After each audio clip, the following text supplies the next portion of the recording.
เอาสามมาดิเปิดงาน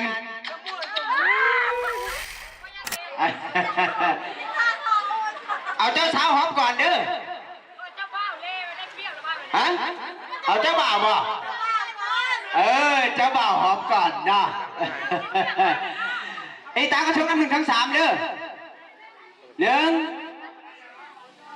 สองยังมาทันนะสองครึ่งเอาสามมาดิไม่ใช่พัดคืนเลยดิเอาไปดิเจ้าสาวนะไอ้ตาก็ชมบนนับทั้งสามเด้อนับพอสองพอเด้อเอาหนึ่งสอง